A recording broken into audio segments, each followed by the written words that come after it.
Hey, are you tired of dating apps like Tinder? Why not try Burn, the first dating app for people with herpes?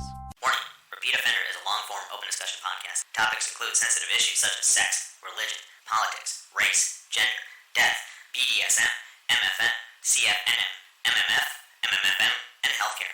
Do not try this at home. Get your motherfucking ass up when I'm talking. So hold on tight. The action starts now.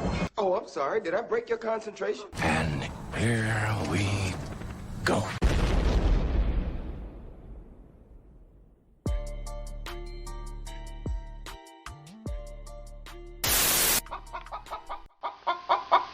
Go. There we are. Or the red light is on. We're on air. Stay away from the sound booth. So just a second ago, I had mentioned that you should feel special. And I think you should feel special because this episode, I actually did some research. I did some research. For all those out there just tuning in today, we're going to be talking about sequels. As the title of the episode tells you, sequels and the like. What are sequels? Sequels are a continuation of a series or a storyline, a plot, characters, in Hollywood terms that had grossed enough to elicit a second movie or even third. Or if you're like Saw, Final Destination, Friday the 13th, or Freddy, you're going to get hundreds of them. Right? Well, horror, I mean, the horror genre is a different, it's a different animal. But there's still sequels. They still fall into that. And then we were discussing where the first one fails so tragically that, oh my God, we have to fucking fix this. Which then that would fall into remake. But I would not necessarily, but yeah. Well, okay. I'm going to challenge this is Scrabble. I'm challenging your word. Give me an example of something that was remade but is considered a sequel.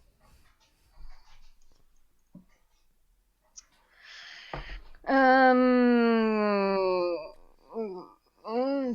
is considered a sequel at the same time as a reboot. I mean, I guess Halloween. Because they, at least with, like, you know, the last one. You're talking about the 2019 version, right? Yeah. Okay. So it's a sequel to the first one, and they just scrapped. So, like, none of the other sequels matter. Well, the third one will always matter no matter what. The third one could actually exist in the original. Which would have been great. Yeah. So while that was going on, while Dr. Loomis was trying to chase down fucking Michael Myers, Halloween 3 could have been going on. Yeah. And the idea for making it a anthology instead of continuing on with the Michael Myers universe, I thought that would have been a really great idea, but, you know. I got a movie idea. Get a pen and paper out, or pencil, depending on where you grew up. Pencil. Okay. Tom Atkins. I'm left-handed. And Donald. Yeah. Oh, jeez. I'm sorry. Sorry. Go ahead. Tom Atkins and Donald Pleasance, their respective roles in the Halloween movies, team up to fight the spirit of Jamie Lee Curtis. Thank you very much. Thank you for that, Oscar. You're welcome. I'd like to thank Dino De Laurentiis. I'd like to thank Mostafa Akkad's estate, his family, for being here. You love me. You really love me. Fucking Tom Atkins. So, real quick, Halloween 3. Remember that, right? Oh yeah. How the little song go? 6 more days till Silver Halloween. Shamrock. Yeah. To Halloween. That scene where, like, Tom Atkins, he's sitting there watching. Was it Dan O'Hurley? I think was the guy. And he Sure. sets off he sets off the thing and it kills that family. And then Tom Atkins does that thing with like with the both bugs his crawling out of it and everything. yeah. And then Tom Atkins is forced to watch, so he does that two-handed fist thing up to his face, where he's like, "Oh," like he's so disturbed by it, like it could only pass in the '80s. So shout out to Tom Atkins and your nondescript '80s display of emotion. What the hell else was he in? Tom I'm looking Atkins. it up. Escape from New York. Creep Show. He's a I good did the man. Creep. He's probably Bob Roberts. Oh, who didn't love that one? He's a very good. He's movie. one of those guys. He's one of those guys that just like shows up at Monster Paloozas all the time. Well, yeah. What else is he gonna do? I don't know. Raise a family, start a farm. As far as his career. Oh, wouldn't that be cool though? Like you do a couple badass '80s movies, like horror movies, and then you just travel, going to like. Well, yeah, meeting, because like, you're like the chick from Reanimator and From Beyond. Oh yeah. You know, she can do cons for the rest of her life. Just from being like in a few like Barbara Crampton. 80s horror movies. Barbara Crampton, yes, thank you. Shout out to Barbara Crampton, who has facial lines that are so deep. Geologists need to do her makeup. Jesus Christ, she didn't age well, but whatever. Oh, by the way, I think it's important to mention. It is September 8th, 2019. For a timestamp, so we're all pulling for you, Sid Haig. We hope you come out in the end and that we don't lose you. What the fuck? What happened? What? He was admitted to the ICU. Oh no. But I mean, fuck it, we always got Galaxy of Terror, right? Oh, what? Did he have a heart attack or something? The guy's old as fuck. Well, yeah. I mean, at that point, like it could be anything. He was playing racquetball. He was born in 1939. He was born. Oh my God, really? A couple of years after. When did they invade Poland? When did the Nazis invade Poland? He was around. He was still during. I think that's. You know what I mean? think that's the right year. Yeah. Yeah. Wow. And you know what's funny? We'll get back to sequels, but I want to bring this up. So it says here, according to his bio, that he was born in Fresno, California, right? Okay. But when you see him portrayed in movies, he's got a Southern accent. Well, I mean, I don't know about you, but I didn't know who he was until House of a Thousand Corpses. No, I didn't either. I only saw his older movies like after that. He was in yeah. he was in one of the Night of the Living Dead's, like 3D or something like that. Sure. But then another actor. Oh Jesus Christ, Sam, the guy from Roadhouse. Oh, yeah. We're terrible. Mustache. Yeah, Sam Yeah, Mustache. We're really Sam Mustache Man. Yeah. Guy from Tombstone. Jesus Christ. Right? It was Tombstone, right? He was in Tombstone, wasn't he? Yeah, okay. He's the brother. He's God. Kurt Russell's Yeah. brother. Fuck, Sam Elliott. Anyways. Sam Elliott, yes, thank you. Sam Elliott was born in California. Mm-hmm. Right? Like Sacramento or Okay. something. Okay. Yet you recognize him as with a Southern accent. I don't know if I'd say he has I mean, Lone he's just Star got barbecue his, sauce. but it's just his voice. It's like banquet beer, Miller Banquet. High Life, banquet beer. The banquet beer. Banquet When you have a beer. banquet beer, banquet beer. I Well- just think of it as his voice. I don't think of it Well, as having, maybe it's like, 'cause he- a particular dialect. Well, come on, because you got Tombstone. He did it in Roadhouse. Well, no, he didn't do. Yeah, he did it in Roadhouse. Then he did it in The Big Lebowski. You know, dude, why you gotta swear so much? Man, what the fuck are you talking about? All right, dude, have it your way. And in like A Star Is Born. Good Um, God. Bradley Cooper. I read that Bradley Cooper, before Sam was even like cast in the movie as his brother, that he was practicing doing a impersonation of his voice for the character Really? as a coincidence that happened. I don't know, but No it shit. was very obvious that he was trying to impersonate the way that he talked, and they worked it into the movie.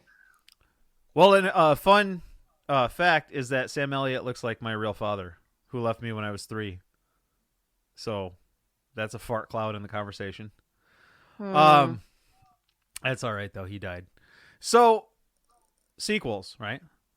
Yep. A continuation of a plot line or story or characters. In such cases as like True Grit and then Rooster Cogburn. Well, True Grit. Well, oh well. I guess I was thinking of the remake. True Grit is a sequel to something. No, Rooster Cogburn is the movie. Rooster Cogburn. It has Katharine Hepburn. Oh, in I it. don't know that. I am very. I apologize. I do not know that movie. So it used the same character, completely different plot. So like the Dirty Harry movies, same character, different plots. What was his first one with Jim Carrey in it? The Deadpool. Yeah. Yeah. Yeah. That was Death Wish 4, 3, 4, something like that. Death Wish. Yeah, the one with Jim Carrey. Yes. Alrighty then. Speaking of Jim Carrey, then you have Yeah, he was like. you have Yeah. you have Ace Ventura, right? Then you have actually an equally hilarious sequel, When Nature Calls. Yes. I did not. Go ahead. So if you look at Tom Shadyac, the director, he knew it. You know, at the time, it was a thing, and he carried it on into both movies to where it was one of the last great movies, comedy sequels, where you're just like, Jesus Christ, what are they doing? Like, why did they bring? Like, no, you wanted more Ace Ventura. You wanted more of that. Alrighty then. You wanted, and it had the slapstick, where they're driving through Africa and they pass the subway sign. You know what I mean? I the don't. Slinky I've scene. actually, I've actually never seen the movie. Really? Oh, it's amazing. You No, gotta see I it. haven't. Let's I cut remember it there off was right something now with a and you can watch it. rhinoceros. Where he was doing some recon work, and so he had a big fake mechanical rhinoceros that he was in, and it was getting a little hot inside the rhinoceros, so he kept taking off clothes, and then there was some mechanical problems in which he had to eject, and he came out the rhino's anus, which was the egress emergency exit. And then a family pulls up, and it looks like a human's being born out of a rhino, which is probably an Oscar-worthy scene. I do remember that. That is the one scene that I remember. It's probably because it's been in like lists or something. But I was just noticing that Steve Odekirk directed that movie, who is the Kung Pao guy. I love Steve Odekirk. He also was the star in that movie that I told you about, High Strung. Right. And I thought the first time I saw Kung Pao, Enter the Fist, I thought that was the funniest shit that I'd ever seen in my whole life. Chosen and I one. didn't like. I'd never chosen. I'm coming. Chosen. I'm coming. I'd never seen What's Up, Tiger Lily before I saw that movie, and then I saw What's Up, Tiger Lily, and I was like, oh, somebody's already done this. Oh, and it was Woody Allen. Woody Allen has already done this. Chosen one. I'm coming. I'm coming. Did you see Kung Fu Hustle? I know he's done at least one movie that was it The Mermaid? He's done another movie that I haven't seen. There was Kung Fu Hustle, and then there was Shaolin Soccer, and I enjoyed both of those movies. but I have not seen any of his recent things. But very entertaining, very funny. So earlier when we started off, I said that I'd done some homework. Let's cross that out. So I made kind of a list of like a syllabus for us to go over. Horror, comedy, Great. drama, better than the original, worst, and adult film porn sequels. Ooh. Which they are a thing. I'm doing a momentary some research here, and actually, you know the Razzie Awards? I do. Well, Ace Ventura, When Nature Calls, was nominated for a Razzie, which I highly contest. But who am I? But for the grace of God. It didn't win though, did it? No, not that year. I think the Scarlet Letter. Really? In 95. No, you're bullshitting me. Bro, I'm reading it. I'm fucking reading it. You take it up with Wikipedia when you The send your $3. Scarlet Letter? Really? Yeah, 95. Well, that was like fucking like Winona Ryder, right? Am I thinking about Demi something else? Moore. Demi Moore. Demi Moore. Okay. Yeah. Back when you could see. When did you see Demi Moore's tits? Was it Striptease? Mm-hmm. Yeah. And then we all fell in love with her. And then we got like an uncomfortable boner from watching G.I. Jane. Well, I liked About Last Night when she still had her real boobies. Well, I liked Indecent I mean, that was the Proposal. first time I saw her boobies was About Last Night. That was like 80. Did it show her titties in Oh, yeah. Mm-hmm. Did it show her titties in Disclosure with Michael Douglas? Oh, I don't know. I don't remember. There was a scene where she was blowing him. I'll take your word for it. And you know what? Speaking of Woody Allen, Deconstructing Harry, you ever seen that? Mm-mm. There was a scene with her in it where she was it was a bunch of vignettes, and she was like a Jewish wife, and she would like pray before everything. And there was a scene where she prayed before she gave him a blowjob. Forgive me for what I'm about to do. I said it wrong. I get it. What are you about to do? Oh. No, I was suggesting that that's why she was praying before she gave the blowjob. Yeah, no, she does. Cause it's funny because Yeah. she said a little. She was like, "Hey, blowjob."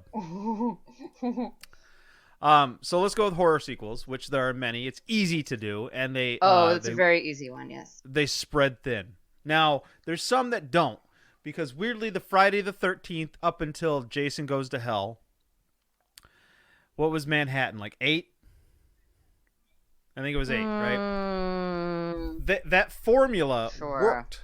That formula worked because you could show some fucking 70s or early 80s, late 80s flat asses and pointy boobies, right?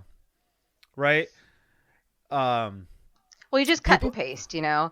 You just put the new scene, like a new place, put in some different kids, a couple of adults, and it's the formula is easy to just like do another one. Well, and it's the same reason that like Final Destination works, is it's just new kills. You know what I mean? And it says a just lot like about Saw is. Right.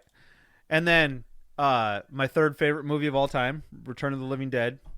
Miguel Nunez Jr. is in it, and he's also in Friday the 13th Part Something. Yeah, he's the guy that gets. I remember this. I remember the kill scene too. It was like on top of the building, and No. Jason, am I thinking someone else? You're thinking of the boxing scene from. Yeah, Manhattan. the boxing scene where he knocks his block off. Miguel Nunez was killed in the RV. Oh, okay. I was thinking of the one where he knocks his head off. And he I was thought that in. was the same guy. It was The New Beginning that he was in, right? Which is fantastic, and I love when like a same actor can get killed in several different movies. Like, yeah. So, you got all your horror sequels. You got the Final Destination ones. You got the nebulous amount of Nightmare on Elm Streets. You got Alien, which they've just destroyed with Prometheus and Alien fucking some emo name. They always take something and then they throw like an emo word on it. colon You know what I mean? something. Yeah, Colon like something. like the underworld, revenant. Oh God, that word, revenant. Oh, just revenant. It's just so dark, just so. You know what I mean? Fancy word. Yeah. And then I Alien, did not watch right? any of the Underworld movies. I didn't either. I'm not into vampire shit. Nope, vampires to me, especially English speaking vampires, they're nothing. No thanks. Yep, me too. Except in Bram Stoker's Dracula when you get to see Keanu Reeves try to pretend like he was English. Oh, that accent. Oh my God, that accent. What for are but thou? it's You coming over? You know, you forget him. No, I'm going to go up to Castle. I'm going to kill Dracula. Whoa. It's really bad. They I mean, killed I don't my remember dog. what was the Shakespeare movie that he was in, the Kenneth Branagh movie that Keanu Reeves was in. I'm sure he must have had a really bad English accent in that movie too. It couldn't have been any better. Hold on. Much Ado About Nothing. There you go. Yeah, that one. Yeah. Whoa.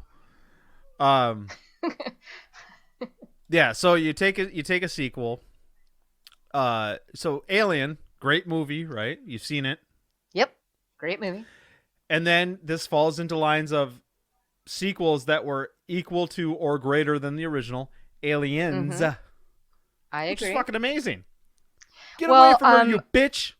Yeah, I was saying the thing is with Alien and Aliens, when you're comparing them, is that they are two different movies. They're both great.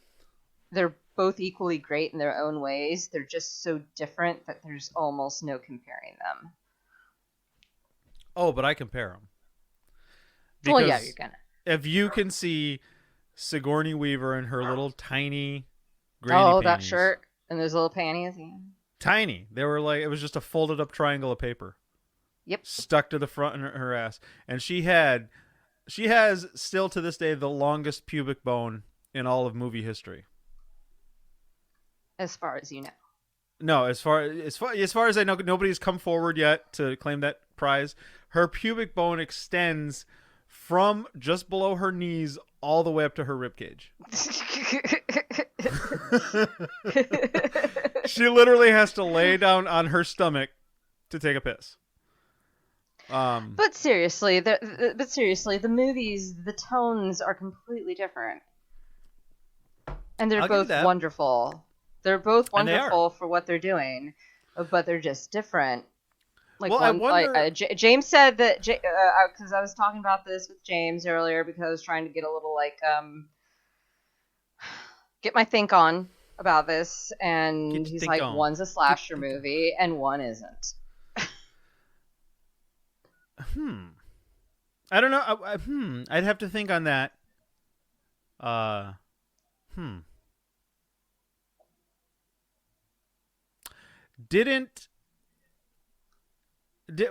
So the first one, who played Bishop in the first one? Oh, that was the guy from The Fifth Element. And Lord of the Rings. In Lord of the Rings, yeah. That guy. Oh, no, I'm sorry. I got it wrong. His name's Ian Holm. Oh, and what? He played Ash. Ian Holm, yes. Yeah, he played Ash. Oh, I'm sorry. Bishop. Bishop was Lance. Was the second one? Yeah. I was just thinking the same kind of character, which was the android or whatever. But yeah. But they were still full of that milk type shit. So milky goo. Milky goo. They're like, you know what? What are we going to use here? Well, let's make it not look like any lubricating fluid you would ever use in a machine, and let's make it white. That was great. So Alien and then Aliens was great, and then here comes Alien 3. which I have been meaning to, because I have, all the Alien movies, and I have only seen Alien 3 maybe once, and I heard that the director's cut is far superior than the theatrical release. I don't know if you have any thoughts on that, but I liked it. I liked how it was kind of Chronicles of Riddick-esque, where it took place on a penal colony. Sure. You know what I mean? Yeah, sure, I get that. I don't think there's enough movies involving like prisons where the horror comes to a place where people are unable to leave. Because the original tagline for Alien was "In space, no one can hear you scream," right? Right. And then they kind of went with that same concept, in Alien 3, where it's like, all right, well, these guys are on this foundry penal colony thing, and they just can't leave. So they're stuck, and then they got to figure out what they're doing. And then here the fuck comes Charles S. Dutton, right? Mm-hmm. Who is an amazing actor. Shout out to Rock. And honestly, I don't think there's enough Charles Dutton in movies, but neither here nor there. He's dead, right? He's, of course, dead. Yeah. According to my sources. Oh, we're terrible. Mandela Oh, no, effect. he's not dead? Oh, no. He's alive. He's Oh, alive. no. Amateur hour. Sorry, Charles Dutton. Sorry, Charles. He's sitting at home somewhere in like Burbank, California. We'll listen to this one day and be like, what the hell? Die the next day. Isn't that ironic, don't you think? I feel bad. I really did think he was dead. You know what one of my favorite Charles Dutton roles were? What's that? The Are You Afraid of the Dark episode where he played a pirate.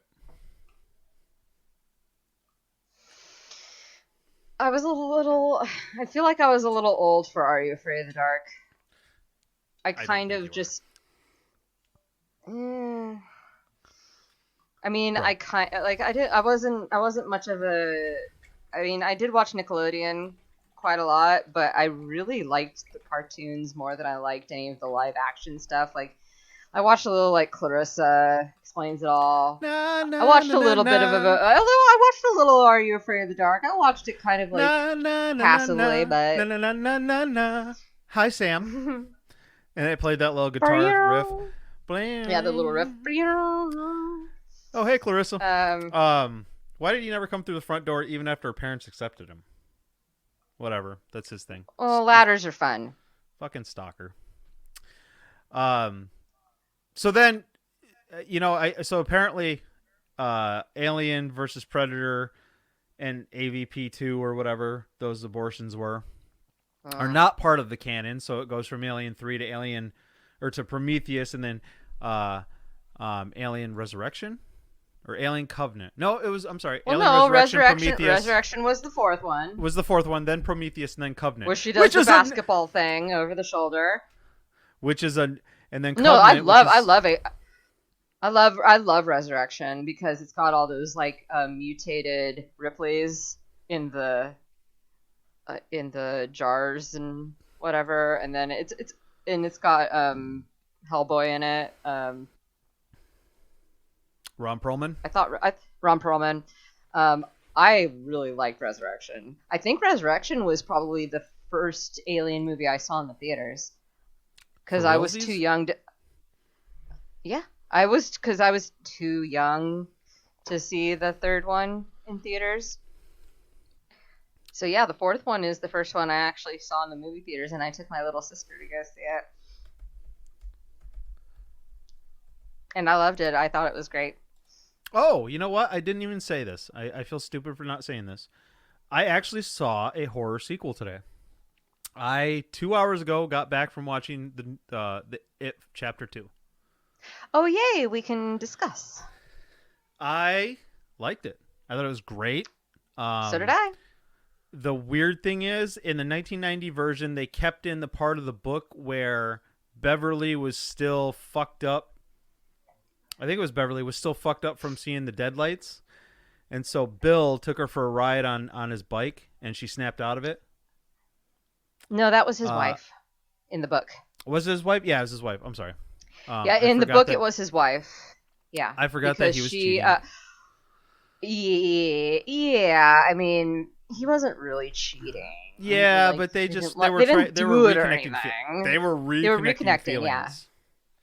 But He wanted yeah, to until he saw, until Ben and Bill, got so all up in her Bill's guts. wife was in this weird, like, kind of like Trance. waking coma, a Right. trance, and then at the end of the book, he takes her on the bike ride, and she snaps out of it, and then everybody forgets, which is what I didn't like about the end of the movie, was that they were like, "Oh, I'm not forgetting this time." I thought that the end of the book, where everybody starts forgetting again, was like really powerful, and I'm kind of sad they didn't keep that in there. But they made up for it pretty well. It was emotional. It was caring. I think they were trying to Mm-hmm. portray both halves of it as, the same way that Stranger Things caught on, is that it gave you that 80s comedy horror kids nostalgic kind of thing. So it had to have the fucking Field of Dreams feel to it. You know what I mean? Where it's like, aw, look at And that. it was Everything really, worked. and it was also very, very funny. It was very funny. The second one, I laughed a lot in that, and it wasn't just like Bill Hader. Like, he was most of the funny stuff, but there was other funny stuff too, and I thought it was really hilarious, like much more than I anticipated it being. Well, my question is why could they not keep the adolescent orgy? Why do you got to rip that from society? I think that it's just no. I understand, because I read that book. That was one of the first Stephen King books I ever read. So I was probably like 11 years old when I read that. And I thought that the orgy thing made a lot of sense to me. Being That's how they connected. Being physically connected to each other. Isn't that how they all got the power of the deadlights after Beverly experienced him? More or less. And she's like, I gotta take I 4 guess, adolescent Dixonite. Yeah, because you just can't show like 13-year-olds doing Why can't it. you? Why can't you? Why can't they just cut away and make squishy noises? It's gonna alienate. I mean, they could do it really. I mean, I guess there would have been a way for them. Maybe not sex.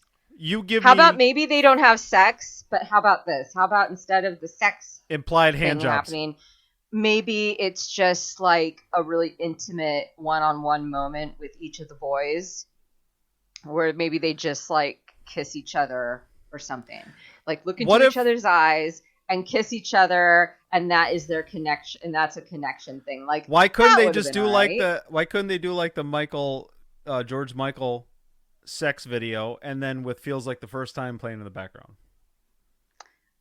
That'd be good. They're like 13. You give me $50,000 and 5 13-year-olds, and I will give you an appropriate adolescent orgy. I'm just saying. Shout out to Universal Pictures. I know. There's a way they could have done it, and it's just money's too important. I like how they alienate people. Really, because Shane Black with Iron Man 3, when they made the fucking Mandarin a goddamn drunk actor. Oh, sorry. Anyways, I loved that. I thought that was great. Fuck that noise. Fuck yes. all no. that noise. I thought that was awesome. They're like, oh, sorry. Cool. Marvel, Iron Man's most iconic villain. And now we're just kidding. We're going to make it Guy Pearce with fucking superpowers. Oh, they'll fix it. Oh, yeah. No, they won't. It'll be fine. I thought it was great. Check on you I in loved a decade. it. We're not going to get a Green Mandarin. Now I'm all in a huff. Anyways. So, yeah, it was a great movie. Well, yay. I'm really glad that you liked it. I liked how they added the scene with the gay guys, which is the very beginning of the book. The very beginning, yeah. I liked how they you know, they had like the leper. I like how they portrayed that. I like how they portrayed the visuals that you read in the book, and they did their damnedest instead of going, well, we can't really translate that to film, so let's make it a black guy. Or whatever.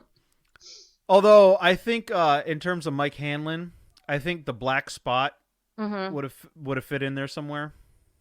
But that's just me. I think that was a good... You know what I kind of thought was weird was in the first movie, Ben was the one who was like kind of like looking up all the, you know, the history about Derry. He was the one that was kind of obsessed with finding out. He was the one that discovered that it had been there before and that this is all happening again. Like, but Mike was always the one that was doing that in the books, and then they just switched it over to Mike in the second movie. Yeah. Isn't that right? Is that not? Yes. Is that not right? Because that seems right to me. Mike was doing it in the first one. Mike did it in the second one. But Ben was doing it in the first movie. Oh, you said Mike. But Mike in the books was always that character. That's how they met him.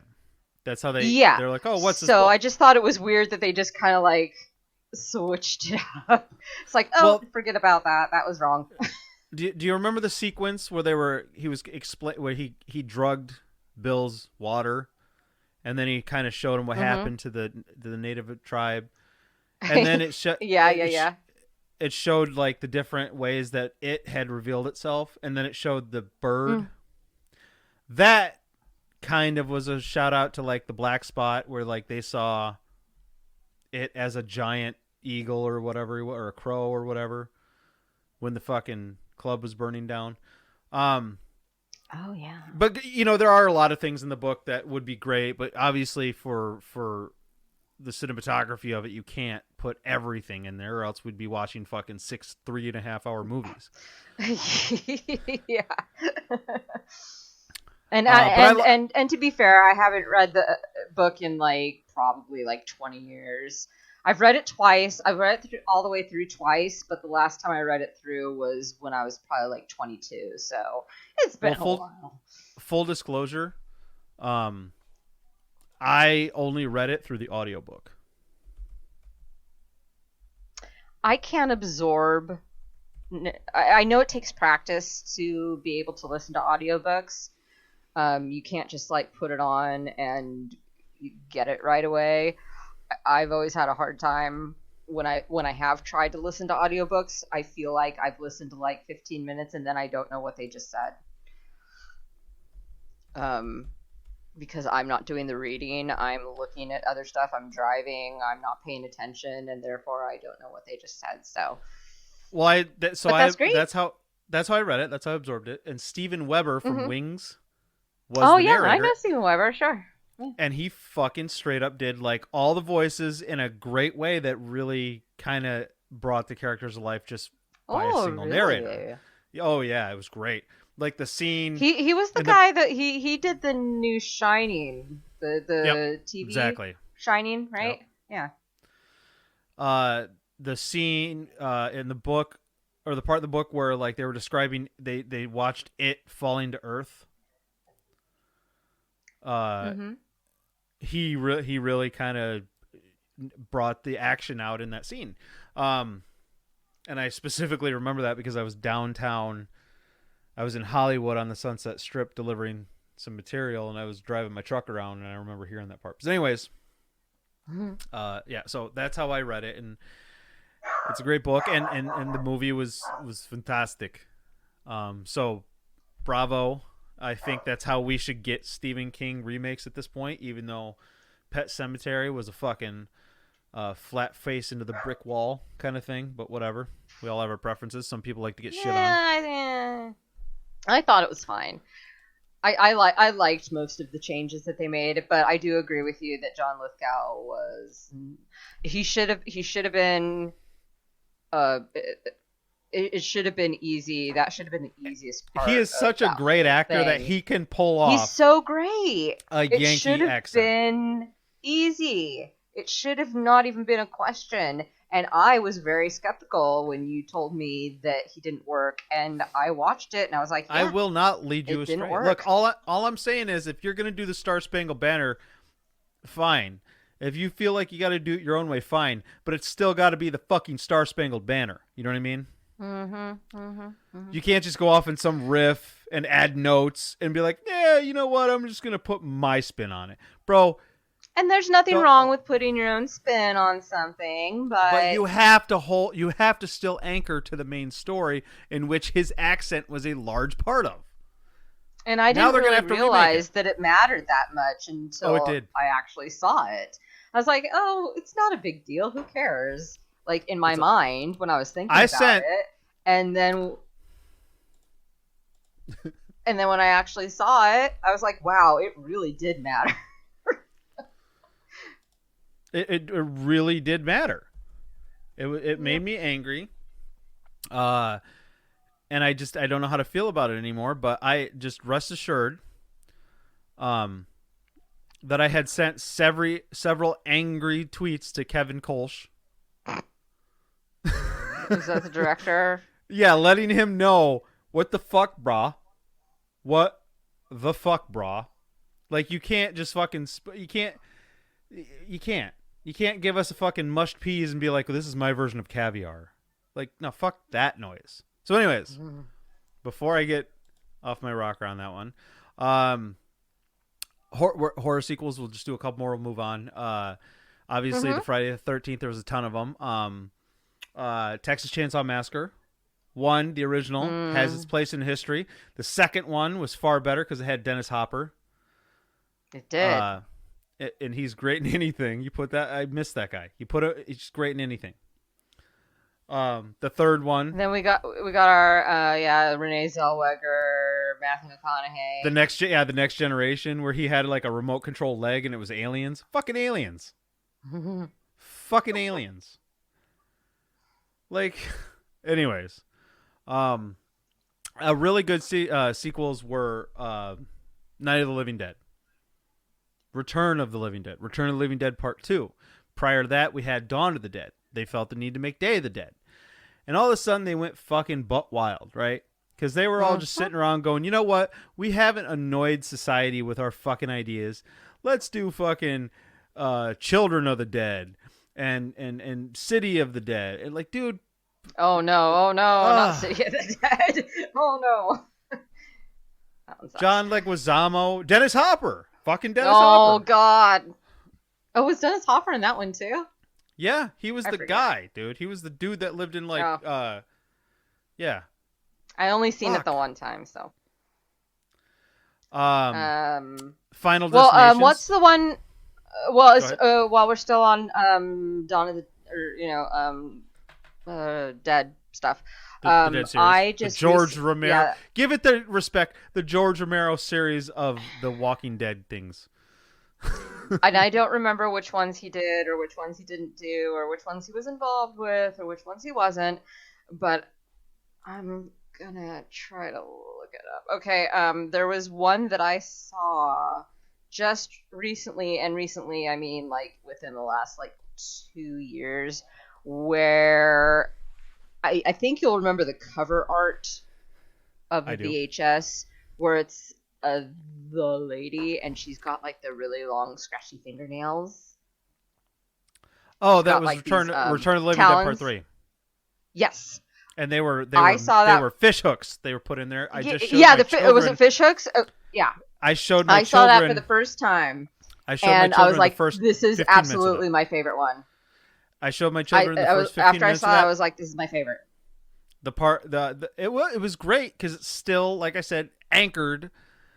So, okay, after the sensation of Night of the Living Dead, then I feel like movies have to evolve. And I feel like they still, you have to update them for newer audiences because we have so much stimulation. Things don't scare us as much anymore. We need new ways to view it, right? So, Return of the Living Dead, my third favorite film, Clu Gallagher. Great fucking movie, right? Very good. James Cameron's in that one. He's in Return of the Living Dead Part 2. Whatever. And then they moved on to this one, Return of the Living Dead Part 3, where the guy, his dad is a military, top secret military guy working on the Trioxin program, steals his dad's security clearance card and gets his girlfriend in there, and she's clearly got the same fetish Trash did in Return of the Living Dead, where she gets off seeing really fucked up stuff, which is if you've never fucked a chick that's into that stuff, you haven't lived. I've never fucked a chick that's into that stuff. No, you haven't lived. So, yeah, woo, God bless them. Anyways, it makes me want to say it in a Bill Clinton voice. God bless them. Damn. So, she dies in a horrible motorcycle accident, breaks her neck. He hits her with the trioxin. There's an amazing scene where they're escaping the military installation. It's creepy. There's strobe lights. There's the half-melted fucking zombie coming after him. Mm-hmm. And then it just gets better. They go to the sewers. You know what I mean? There's that sewer guy, the black dude. There's the Mexican gang the dude that gets his fucking spine ripped out, but he comes back to life and he's all like a dinosaur looking thing. Great film. But then, right? Which is fine. Mm-hmm. Yeah. So we go a little bit. We don't have anything. And then James Gunn, that beautiful fucking human being that he is, the man who knows what we want. I believe if given the chance, James Gunn could give every woman in America, at least, an orgasm because he knows what they want. Somehow. He has a preternatural sense to know what people want. He has not given us a bad thing. Slither, holy shit, man. I didn't know I wanted that, but I did. Slither is the first movie that I ever bought without having seen it first. And you have good sense right there. I just knew. I was like, how can this be bad? There's like no way this could not be good. So I just bought it. James Gunn could fart in a Bible and close the page, and before I even put my hands on that book, I'm like, this is gonna be a better version. Yeah. I trust him. I trust him. And he comes along and he goes, you know what? We need a Dawn of the Dead remake. And we need a fucking good one. And he did that. He did that for us. Jesus Christ died for our sins, and James Gunn gave us a remake of Dawn of the Dead that we needed. We needed it. And it was amazing. Through and through. Front to back. Alpha to Omega. I don't know if that's the same thing. Right? It's two words. Right. It's two words that go together. It should be Underworld Omega. Now, did he direct that, or did he just like write it, or not just, but you know? I think he wrote it and directed it. I'm not sure. Let me look that up real quick. Screenplay. Just screenplay. Written by, so it's directed by Zack Snyder, who also... Well, because Zack Snyder did it. Zack Snyder knows what we want in terms of superhero films. If you didn't like The Watchmen, I don't know, something's wrong with it. I didn't not like it. I only saw it the one time, and I obviously didn't feel a need to see it again. We got to see Dr. Manhattan's I just remember penis, there was a and big blue penis. Big blue penis. Which is my favorite children's book Jinx. ever. Big blue penis Jinx. Big blue penis and everybody poops. So after, I think it was 2004, Dawn of the Dead. Which I love very, very much. Sarah Polley. I love everything about that movie. Yeah, Ving Rhames. It's one of those like once a year movies. When Ving Rhames pop in. That scene when he's trying to get to the army fort to see his brother, and he's like, "What about us?" And he's like, "Fuck y'all."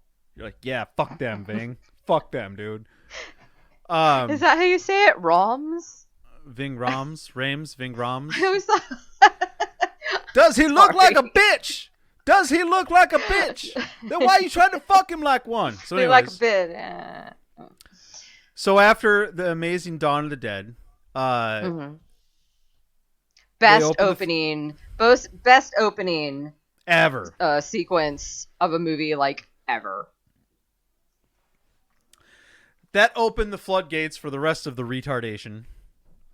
Because then we got Land of the Dead, Dire of the Dead, Survival of the Dead, Road of the Dead, Rise of the Dead, Grocery Store of the Dead, Online Home Shopping Network of the Dead, Period of the Dead. Motherfucker. Like, man. Stop making movies just to make movies. Leave that to Adam Green and the Hatchet series.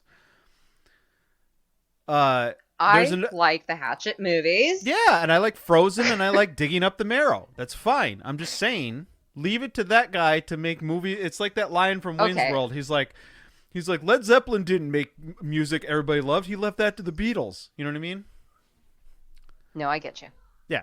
So, but we have spent a lot of time in horror sequels. So there are a lot of horror sequels out there, and they're all pretty much good. Because you don't expect a lot from horror. What was the last horror movie to win an Oscar? Was Silence of the Lambs? Oh, right. Ooh, yeah, probably. Well, I guess like didn't what was it, John Krasinski? Quiet where they Place? had to be all quiet and shit. Didn't that win an Oscar for something?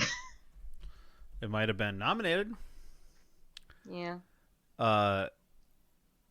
But I mean, there's a big difference between nominated and winning.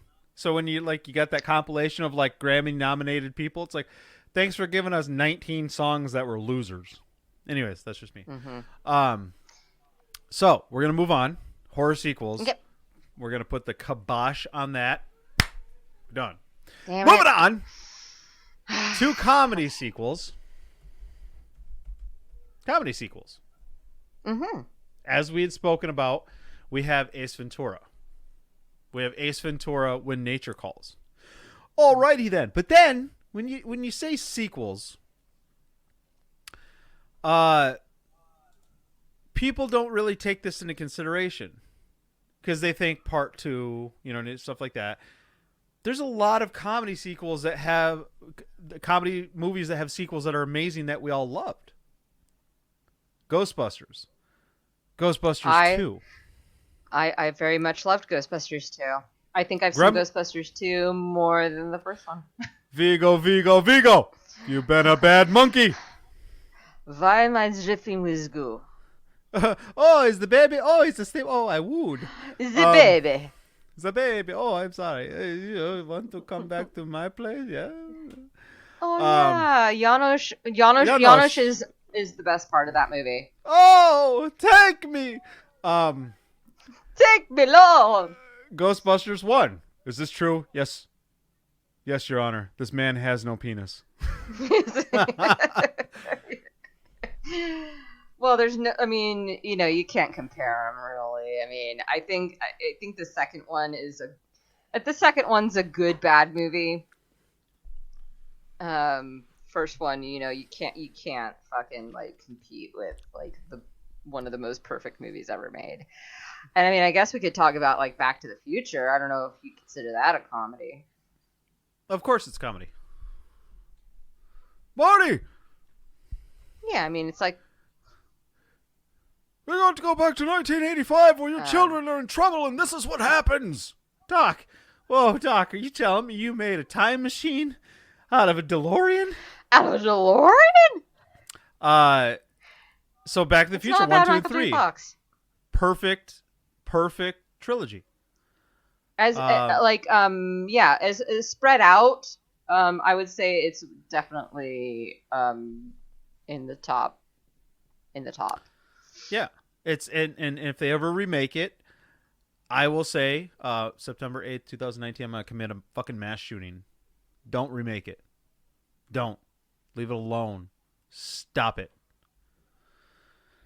You can't stop. Stop. You can't stop anything. I will stop it with a mass shooting. It's on tape. That'll just make them want to make it more.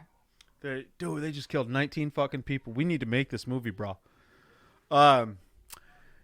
National Lampoons. Vacation. Yeah, we were talking about the vacation movies. European I'm Vacation. assuming- Christmas Vacation. Mhm. Vegas I've got Vacation. I love Vegas Vacation. I love it. I love Mr. Vegas Papa Vacation. Giorgio. Oh yeah. Mr. fucking Papa Giorgio. Gremlins and Gremlins 2, respectively. The Both new great batch. movies. Great fucking movies. Yeah, I mean, the second one, it almost, I don't know if this seems right, but it almost feels like an aliens situation, where the second one is just more of it and it's more fun. Well, And the first one is just like a little more subdued and like I'll go as far as saying basic. that I will put Gremlins, the first one. It much like me, it goes three ways. It's a Christmas movie. Yes. It's a comedy. Yes. It's a I mean horror. that story that with Jennifer Connelly with her dad. It's a horror. Yeah. And the chimney. That scared me when I was a kid. I was like, oh, that's one of that's one of the best like parts of it. It's a that's horror. That's the part that sticks with you. And did you know that Howie Mandel voiced Gizmo? I did know that. Yes. That's fucking incredible. Magua. I mean, I can't. Did you watch Bobby's World? Did I watch Bobby? Hey, Bobo, time for noogies. Hey, Uncle Ted. Yeah. And then Howie Mandel would come out. Hey guys, welcome, new episode of Bobby's World. Yeah. Have you ever seen Little Monsters with Fred Savage and Howie Mandel as Maurice? Oh, great film. Yep. So Gremlins 2, it's a great film. I liked it. Zach Galligan. I missed that guy. Wish he would do more stuff. Dick Miller, R.I.P. Oh, Dick Miller. He was in a lot of shit. He was just one of those guys where it's like, I know who that guy is. And he Who just do I know died that this year guy too. from? Yeah, I know, and I didn't know it. I was watching a movie that he was in. I was watching the Burbs. Bro, he was 90 years old. That's a good life. Wow, good job, Like, if we can Good make it to job, 74, you're doing all right. dude. I'll be happy if I make it to 50. I'm not lying. Yeah, so the thing about comedy sequels is, like I was saying, it's just people don't realize that, like, all there are comedy sequels. I think those are the genres of movies that have the most sequels to them, even beating horror. More than horror, you think? Yeah, because there's only a few franchises. I mean, do you that have, count like, all the 9. Do you count all the fucking like American Pie movies as being sequels, or I all didn't the even count the National first one. Lampoon movies as being sequels? I didn't even. Well, it's called American Pie 2. Well, no, I mean, but there were like, when none of the cast was, maybe like Jennifer Coolidge was in it, or no, what's his name was in all of them. The dad, Jim's dad, was in all of the American Pie sequels. Eugene Levy. But yeah, Eugene Levy. I don't know. Like, I know that they're sequels, but when there's only like one person in them from the original, like, I don't know. Yeah, but he was the funniest part of it. Yeah, he is. He's a really funny guy. I don't know. It's just quick pause. Before I forget, I want to tell you, so you have something to watch on your long nights. If you go on Facey Space, there is a Facebook page called Retro Ontario. Canada. Retro Ontario, and it basically deals with, from the 70s and 80s, all the TV shows, commercials, and things coming out of the Ontario, Toronto, Scarborough, Windsor, Detroit area from that time. And as a child of Michigan, I grew up spending time with my grandparents down in like the Livonia, Westland, Detroit area. And I remember seeing these things, and if you want if you want to just get a hot load of nostalgia on your face, I do. Always. Check out Retro Ontario. Retro Ontario. And Do you have family in Canada? Or did you? My dad, that looked like Sam Elliott, that died, was born in Thunder Bay, Ontario, which makes me part Canadian. It's really sexy. It is. Like oh Canadians. yeah. Oh yeah. Oh yeah. Oh yeah. Oh yeah. Oh yeah. Oh yeah. Retro on. You know what made me think of this? That we were talking about Eugene Levy, and Eugene because Second City, or I'm sorry, or you like SCTV? SCTV was predominantly Canadian. So that's where we got like John Candy and Rick Moranis and Eugene Levy, and there was like a short. It was really stupid though because obviously comedy doesn't transcend the decades. About like a guy named Dr. Schechter, and then it was Eugene Levy. And he was doing like a musical dance number. But anyways, check out Retro Ontario. Retro Ontario. Shout out to you. You could be a sponsor. I have liked it. It is a good page. Liked it on the Facey Space. There's several videos that I watch probably once a week just to make me feel better. Yeah, like Lauren Green, the guy from Bonanza, for Elpo beef flavored dinner. It's fucking great. Anyways, so back to the sequels. What I want to talk about for comedy sequels, I have not seen the new one, which it was horrible at the box office, I heard, even though it had Chris Hemsworth in it, and I would let that man fart. Oh, in my Men in dinner. Black? Men in Black, Men in Black 2, Men in Black 3. Men in Black was in the era of Will Smith, the 1996, 1997. He did Wild Wild West, he did Independence Day, he did Men in Black. The man was raking in the fucking money in those 2 years. He really was. And we loved him for it because we're like, the fucking Fresh Prince is a good actor. He's funny. He's very charismatic. And by the way, 7 Pounds is one of the saddest movies I've ever seen. But anyways. I've never seen it, but it sounds sad. Don't watch it while you've been drinking. I do everything while I'm drinking, so... Okay, well, it's unavoidable. You know what? Watch it tonight and then text me crying in the morning. 7 Pounds. So, Men in Black 1, great movie. Tony Shalhoub, Tommy Lee Jones, all these, Rosario Dawson. Oh no! What's the chick's name? She was in all those porno movies or like softcore porns in Cinemax. Linda Fiorentino. Linda Fiorentino. She was in softcore porn movies? Oh, bro, I used to jerk off to her on Cinemax constantly. Really? And I watched a lot of Skinemax. Bro, she's in some fucking movies that I have spilt some seed to. Dang. Yes. Yeah, I used to watch all that shit. I don't remember that. She was like a brunette Shannon Tweed. Well, all right. So the second one. But no, well, no, but wait, first one, dude from fucking Full Metal Jacket. Vincent D'Onofrio. Vincent D'Onofrio. Oh. Yeah. Have you He's ever the best part of stepped that on a movie. cockroach? Have you ever seen a cockroach get even? Or no, his wife and him are the best part of that movie. I'm sorry. Is this better? Second one's great. Rosario Dawson. A little heartfelt, right? But the fucking third one, man. The third one was going for some heartstrings. Was that the one with James Brolin? Because I didn't see that one. Dude, it was the one... it's been too long to care about spoiler alerts. It was the fucking one where you find out that Will Smith's dad was the military general that died saving him. You know what I mean? And Tommy Lee Jones, Agent K knew the whole time, and that's why he was kind of always sad. So is that not the one with James Brolin?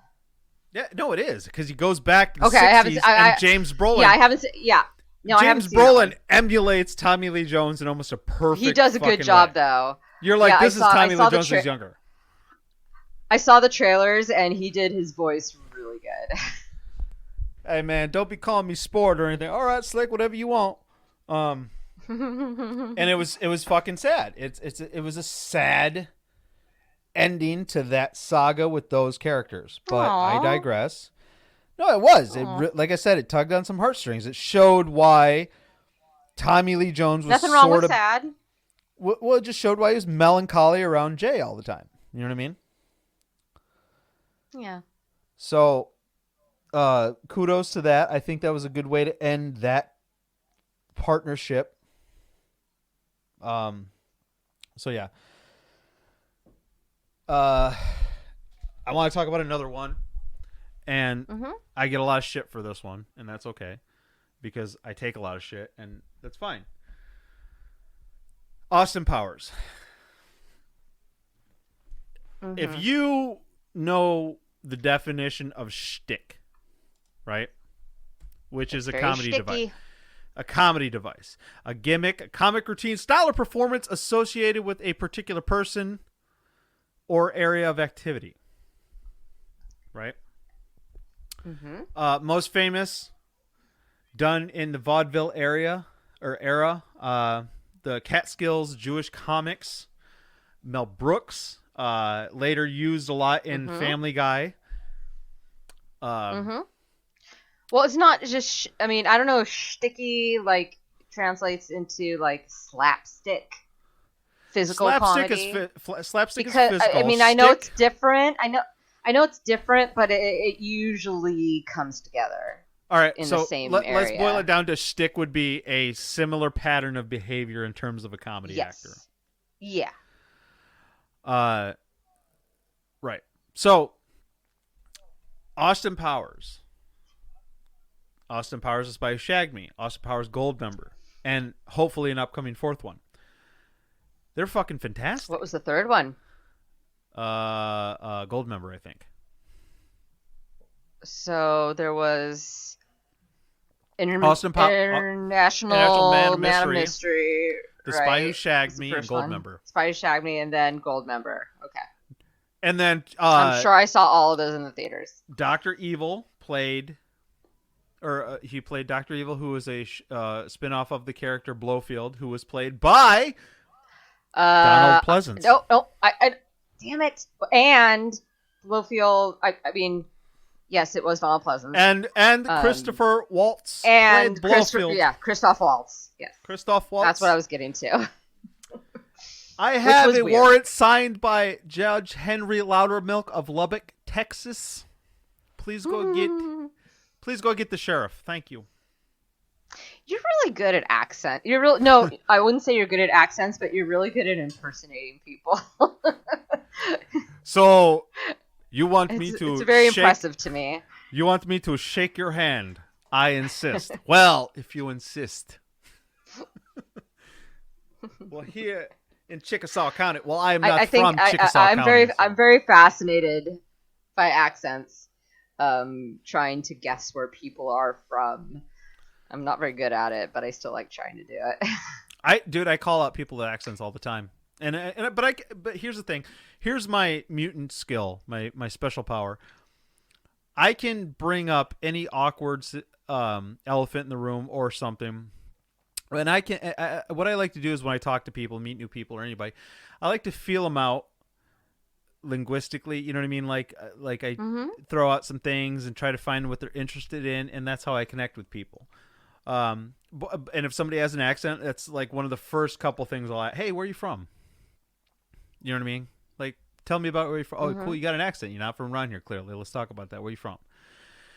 And then what I do is I try to go be like, oh, I've been there. I haven't been there. I've heard about this. I've heard about a place or event or a special reason that people remember where you're from, things like that. And that's how I try to connect. So I love accents. And when I was driving Uber in San Diego, I was pretty good at picking out certain accents, because if you look at like English accents, and then you look at like people from South Africa.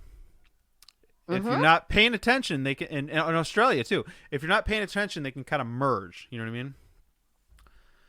Well, I actually know somebody from South Africa. So my name is Lee, and I'm from South Africa. I don't like to live in London. It's a very distinctive accent.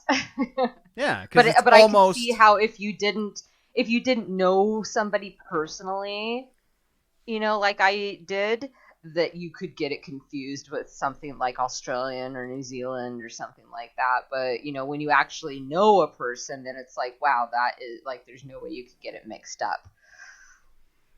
Right. So yeah, it's really interesting. And I think, like you said, you did Uber. You must have Uber. run across I did almost a great 800 rides many, for Uber. a great many peoples. I only had one bad. I did like 800 rides for Uber. I had one bad experience, and it wasn't even that bad. It was just some retarded stoner I had picked up down in like National City, and I took off for 10 seconds in the wrong direction. Uh-huh. And he just kind of like, hey, where are you going? I was like, oh, Where are you going?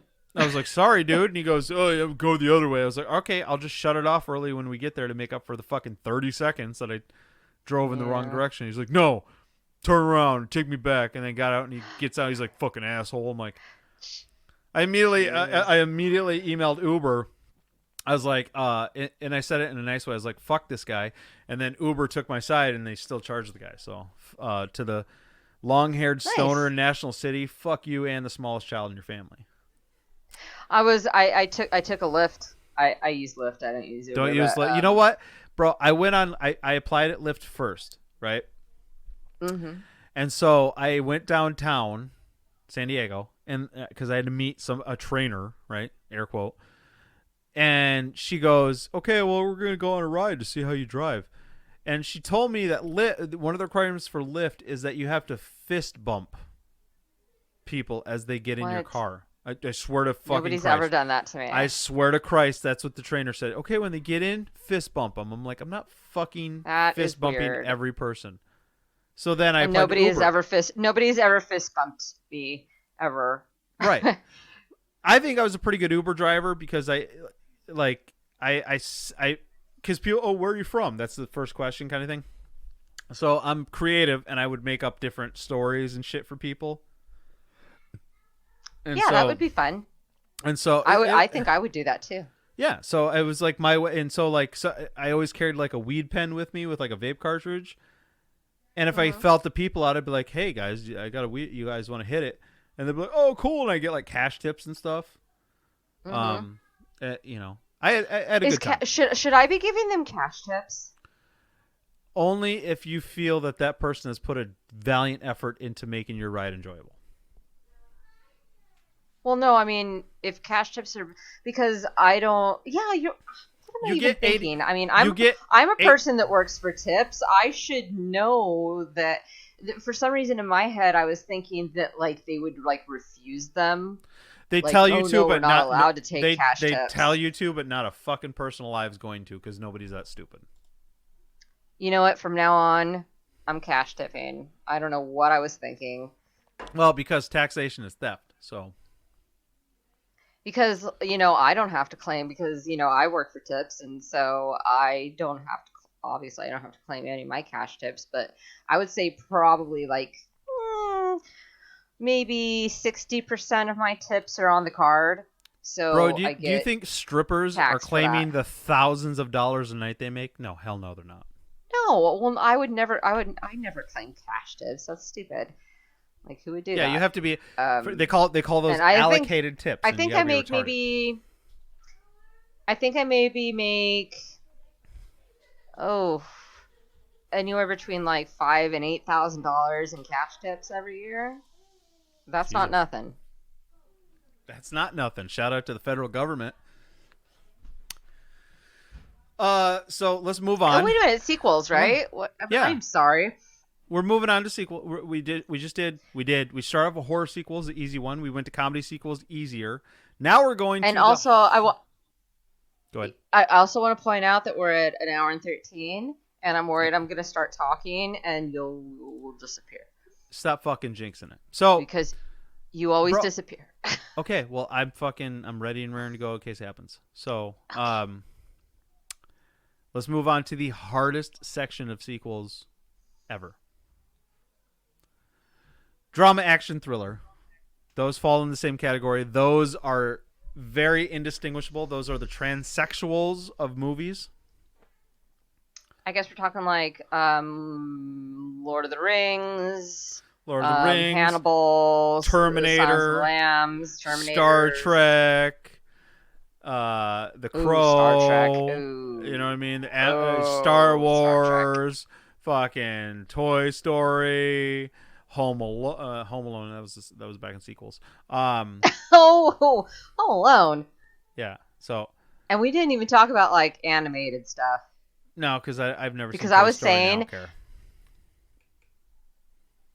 Yeah. I said Okay. That's fine. But I was saying that Rescuers Down Under. Oh, I love that far movie. Is far superior to the Than original the Rescuers movie. It's so boring, the first one, and the second one is so great. Bro, Joanna the Goanna. Yeah. Joanna the Goanna. Oh, Joanna. And since George C. Scott is the she's a guy. Yeah, George C. Scott is the hunter. Yeah, is the but there's a specific word. It's not just a hunter. It's an illegal hunter. He's a poacher. A poacher. Thank you. Yes, he poaches animals. McLeach. Yeah, man, that movie is so great. It's Bro, probably like one of Joanna, the best sequels. Joanna the Goanna. She's so cute. It's like with the eggs. Yeah. With the rocks. Percival McLeach, former pet Komodo dragon, secondary antagonist from the Rescuers Down Under. She was voiced by Frank Welker. Voiced by whatever. That name sounds familiar. He probably does lots of voices. Yeah, he's probably like Frank Oz. You know what I mean? Yeah. But that is definitely one of those movies where it's like the second one is like way better than the original. Well, nobody ever knew who the fuck the first one was. It was like The Great Mouse Detective. Oh, which I also love. And what was the first one? There wasn't a first one. There's just The Great Mouse Detective. No, you're wrong. I am not wrong. I will bet you. Calm your tits. I will bet you anything. You don't want to go there with me. Either or. There was no first one. There was only The Great Mouse Detective. They may have made a second one. Okay. Hold on. I was 42% wrong. It was based on the children's book series Basil of Baker Street. Yeah, it's like Sherlock Holmes. Right. So yeah. So I take the loss, but I'm still in the running for that one. You take the loss. Wow. Typical woman takes that. So Frank Welker, Joanna the Goanna, has done. He's got his own Wikipedia page, which is fucking amazing. He did great. Scooby-Doo, Where Are You? ABC Superstar Movie, Bailey's Comet, Super Friends, Valley of the Dinosaurs, Partridge Family, Hong Kong Phooey. Who was he in Scooby-Doo? Fred Jones. Oh my God, he was Freddy. He's Freddy. He was fucking Freddy. Sure. Why not? And then Casey Kasem was the voice of Shaggy. Yeah. Casey Kasem was Shaggy, yeah. Bro, how cool. Did you ever listen to Casey Kasem? That was one of the staples. I did every Sunday morning. That was the staple of like him. Was like a Sunday morning that puts me back in the days. Is like, hey, this is Casey Kasem coming at you with the top 40. And now here's our requests and dedications. Dear Casey, my son was run over by a corn combine, blood and guts everywhere. Will you please play "Oh Me So Horny"? Yeah. Okay, wait, I have to tell you this one thing. So I had a radio, like a boom box that I would wedge up in between the wall and my bed. And in the morning on Sundays, I would put on Casey Kasem. And on Sundays, if I knew it got to a certain number, then I knew that I didn't have to go to church. Jesus. It's like if it gets to number 10, that means it's too late, and if I don't hear my parents getting up, that means I don't have to go to church, and yay! Yeah, that's always a bonus. Another one was Rick Dees. Rick Dees, the weekly top 40. Hey, this is Rick Dees. I don't know that. I don't think I know that one. Yeah, you need after this. You need to look it up, and you'll be like, "Oh, yeah, I remember that dude." He was Jabberjaw, the voice Anyway. of Jabberjaw. Oh yeah, I know. Frank Yeah, I know Welker was that is. Jabberjaw. So basically, he was like a staple in Hanna-Barbera. Yeah. Okay, so Cool.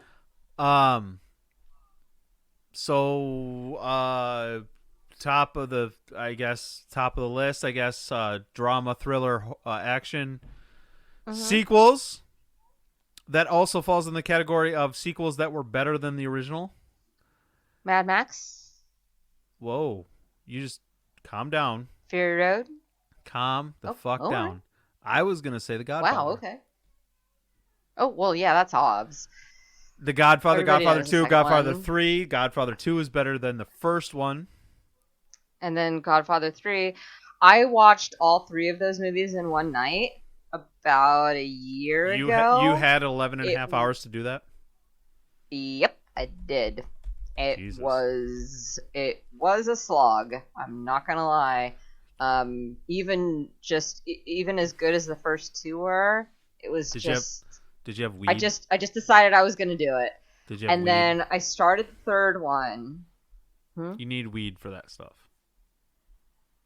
No, I would just fall asleep.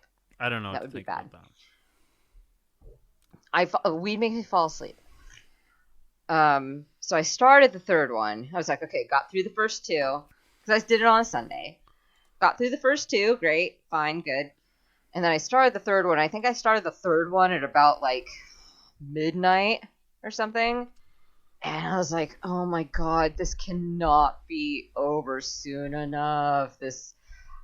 Oh my god. They're rough. It's yeah, but you watch them back to back, they're rough. It's rough. It's rough. It was There are rough, some but I just decided to do it as a test of will, like just to do it. There are some Like scenes... watching all 3 of the fucking Lord of the Rings movies, Yeah, that's rough too. Yeah. There are some scenes that it's hard to take where you're like, all right, Jesus Christ. I get it that some old Jewish people are watching this, but come on. Mm-hmm. But I think they're important, and I think they have to be remembered in terms of. See, they could fall into both drama and action. Well, there is action.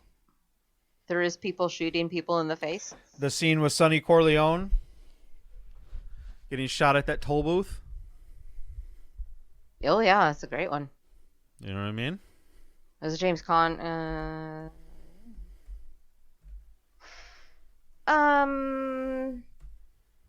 I feel like we're missing something. I feel like there's a really important thing that we're like a really important like group of movies that we're not talking about somehow. I mean, Godfather is really important to talk about. Then you said Mad Max. Oh yeah, Mad Max. Right. Because I don't really remember the first one real well. I mean, I remember how it ends, but the next 2 are the ones that I remember more about. How about The Matrix? Oh yes. A fistful of dollars. Oh, a few fistful of more. dollars. Yeah, I've watched those. Lord also. of the Rings, obviously. The Dark Yeah, Knight. Oh God, I don't even want to get into Christopher Nolan shit. Hey, calm down. Okay, here you go. You ready? You ready? You ready? Yes. You ready? Yes. I'm going to start saying the name, and you're going to recognize it. Dario Argento. Mm-hmm. Suspiria, Mother of Tears, and I forgot what the other one was. The other one is... Oh, boy. Tam, you only... Those are the 2. Those are the only 2 I remember. But yeah, there are 3 of them. I've only seen those 2. God. But yeah, you're right. Suspiria. Oh! Are you ready? Oh! Yeah. I looked it up, so calm down. Suspiria, Inferno, and Mother of Tears. Inferno. Yeah. Inferno, which is Italian for hell. Didn't realize that.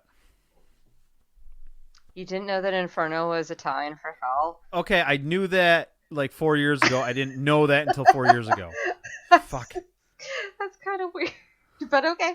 Oh, No you shaming. didn't know? Whatever. It's kind of Well, weird. Inferno. You fucking cut. You didn't know that was kind of weird. I can't even believe that. I don't even know what to think. I don't know what to think right now. But yeah, I know that there's I know that there was like a trilogy or whatever. Oh, did you not see the new Star Suspiria? Wars. Did you not see the new Suspiria yet? Will not watch no it. Star Wars. Will yet. not watch it. Will not watch it. Why? No. Shut your face. Don't need it. I saw Black Swan. You should watch it. It's a completely. Will you just trust me? Possibly. Will you just trust me? Will you trust me on this one thing?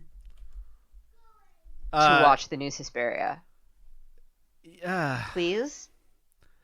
You know, it's on Prime. It is. It's on Prime.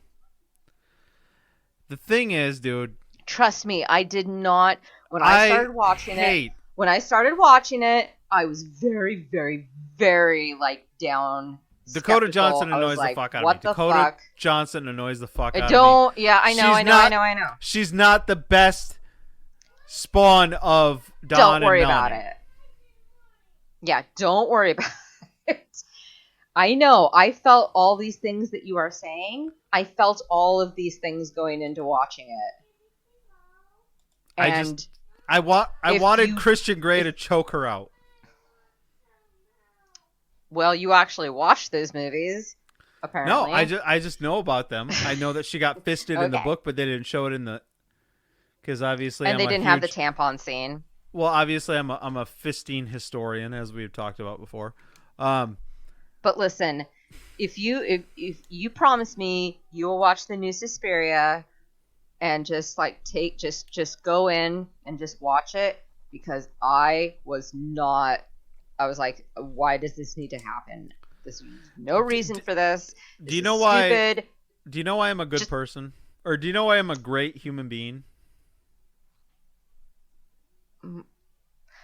Why are you a great human being, There you go. Sean?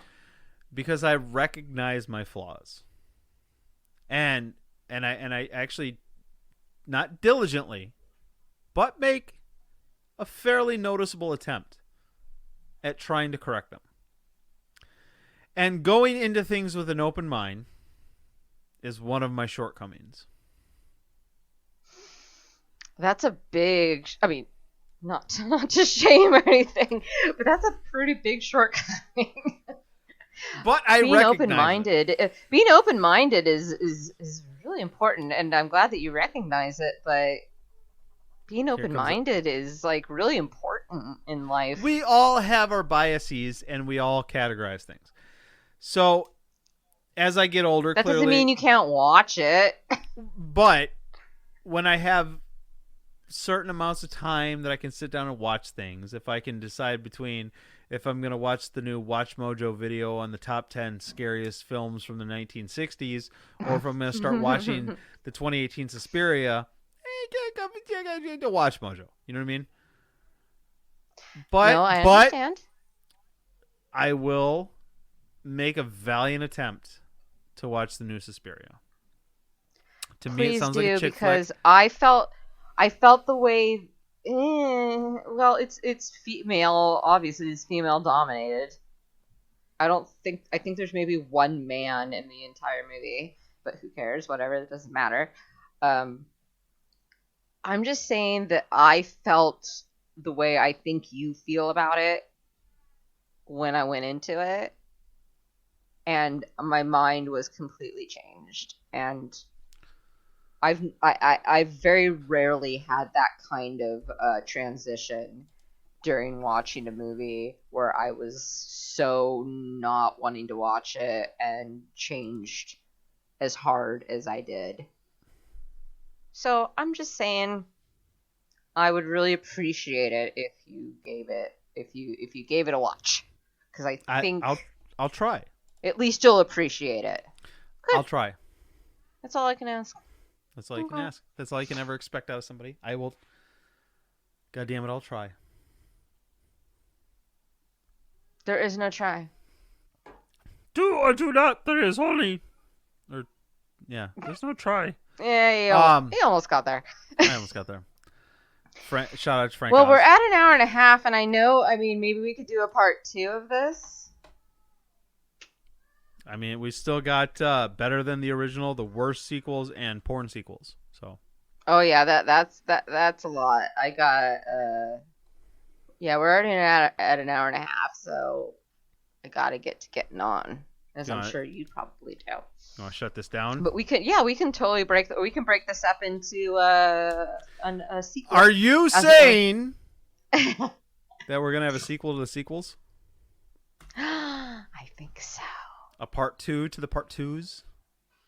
Mm-hmm. A partner to the partners episode? If you wish. If I wish. Who knows, I might wander aimlessly, dragging my knuckles downstairs and stumble upon Suspiria 2018. And I might be awed. I might be moved. You Who might knows? be. I was. I'm the guy who finds The Secret Life of Walter Mitty Do you like Tom surprisingly York? heartbreaking. What kind of stupid fucking question is that? Of course I like Tom York. I don't know if there's a person alive that doesn't like that guy. Well, he I think there are devout Muslims. He does that all like the songs and the soundtrack for the movie, and it's really amazing. But that's a double-edged sword because I hated Eternal Sunshine for the Spotless Mind, and he did the soundtrack. You hated that. You're saying you hated that movie. I would Really? rather nail my penis to a burning building than have to watch it again. What did you just real quickly? What exactly did you hate about that movie? I hated the editing. I don't like Kate Winslet. I don't like what it was. It is. It was one of Jim Carrey's freshman attempts at drama. It was.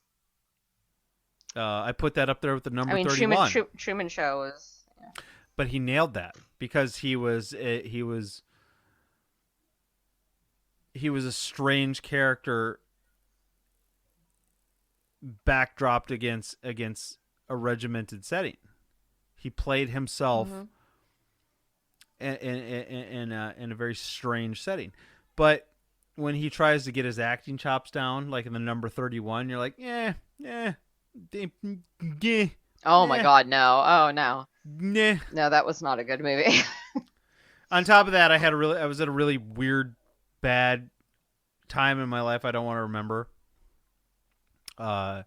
When I first watched that movie.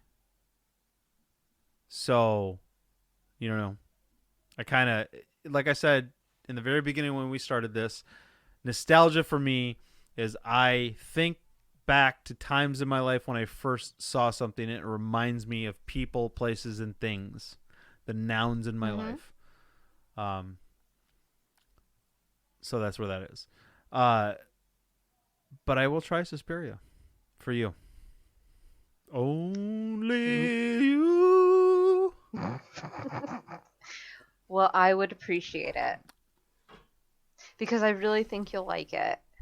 I'll try. Or you won't, and you'll say because fuck I'm such a Jenny, you don't know what you're talking about. Because I'm such a You're contrarian. so fucking contrary all the time. I'll be like, oh my god, this movie's so bad. I'll try it. I see it. Really I stop on it for like maybe 12 seconds, and I'm like, maybe I'll watch VHS 2 again. I don't know. I wish they would make another one of those. No, because Viral was like, okay, that jumped the shark. Or another ABCs of Death. Those were fine. Those are the best. VHS Viral. It's like, okay, can we erase that from the annals of cinema? Like, can we try again? Whatever. Well, let's shut this bitch down. I just like seeing. Yeah, let's do it. Shout out to Universal Pictures. Shout out to Dakota Johnson. May you rot in hell. Shout out to this fake ass wine I'm drinking from Aldi that costs $7 a bottle for a Magnum. Ooh, you got an Aldi. Nice. Bro, going into an Aldi is like shopping in the world of Edward Scissorhands, where it's just random, general. It's very weird. It's like even more weird than a Fresh and Easy. It's like looking at. It's like a fake backdrop to an Edward. Who's that guy did Plan 9 from outer space? Ed Wood. Yeah, it's like an Ed Wood movie where just like the milk says milk, the cola says cola, Cola. Yeah. The flour says flour. Yeah, it is. It is kind of like that. You're like, oh, cool. Here's a box that says meat. Fried shrimp. Here's a thing that and says meat and eggs. Meat. Here's the thing that says eggs. Here's the thing that says oil. Here's the thing. So I've only been to an Aldi once, and when I walked in there, I was like, oh, great, cheap wine. That's great. Like, good. Magnum, and then $7. I went to the other stuff. Like the other stuff, I was like, there's only one brand of eggs in the entire store. There's only one brand of all these things, and it's very strange. Well, when you're stuck, very weird. When you're stuck in perdition, like I am in this small northern town, life in a How long does it take to get to the nearest store? Probably about 30 seconds. They're about to. Oh, okay. They're about to vote in blowjobs up here. So. Well, that's handy. Yeah, it's pretty. This where I'm at currently is still in like 1998, right? Yeah. So. Okay. Well, shout out to anyway. Good for you and your Aldi wine. I love it. Shout out to Dario Argento. Shout out to Clorox bleach. I don't know why. Wouldn't that be fucking awesome? To be sponsored by Clorox bleach. It makes everything clean. Yeah, thanks for putting stains on my shirts I didn't want to. But thanks for anybody that listens out there. We really appreciate it. And coming soon to a theater near you, part 2 of sequels. So remember, please clean up the trash in your aisle. Peace. Bye.